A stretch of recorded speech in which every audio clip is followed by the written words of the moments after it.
Such a fascinating topic. I think we should continue on it. So far this primary season, thank you.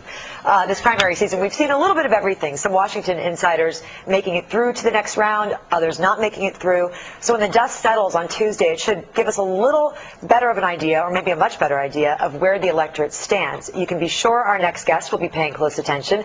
Joining us now, Iowa Congressman Steve King, a Republican, and California Congresswoman Loretta Sanchez, a Democrat. Great to have you guys here. Thanks for joining us. I don't know if you were able to hear Julie Kurtz's report, but she talked about the significance of the polls, not the polls, the results on Tuesday. Congresswoman Sanchez, what's your feeling about how significant these results will be? Well, I always believe that every election is its own election. In other words, it's always about the local politics going on. So I don't really believe that what's going to happen on Tuesday is necessarily a bellwether for what will come in November.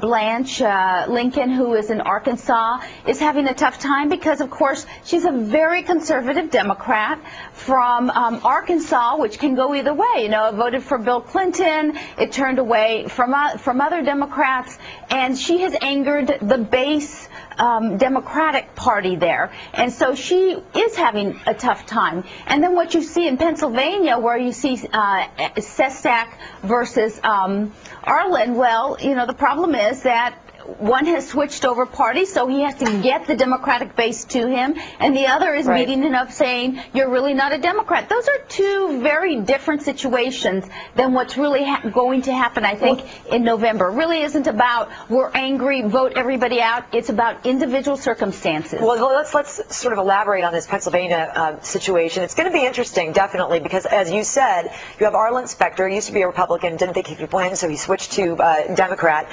versus the lesser-known Joe Sestak.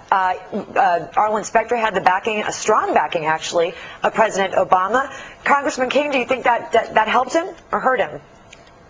Or affected him at all? Well, I think it will affect him, and we'll look back, and I appreciate what Loretta said. We'll look back on this, and we'll be able to draw better judgments than we can looking forward to it. But President Obama didn't have a very good track record when he went to Virginia to campaign, or to New Jersey, or to Massachusetts, and we will see how it works in Pennsylvania. I would suggest that some of us on this side of the aisle were not surprised when Arlen Specter moved back to becoming a Democrat again. We actually didn't view him as much of a Republican in the first place. So this is an interesting struggle going on, and as I watch it, I see that there's the Tea Party groups especially, and all of those affiliated I define as the constitutional conservatives, and they're the ones that are the new majority makers on the one side of the aisle. The other side of the aisle, there's pushback from the liberals. It's a tough spot to be in if you're a Democrat today. You mentioned the Tea Party. The Kentucky race is going to be very interesting as far as that's concerned. Trey Grayson, the Kentucky Secretary of State currently, versus Rand Paul, the son of Ron Paul, backed by the Tea Party. Loretta, this should be an open window into the power or lack of power behind the Tea Party, should it not? Well, certainly the Tea Party is having a direct effect on the Republican primaries. That we have seen.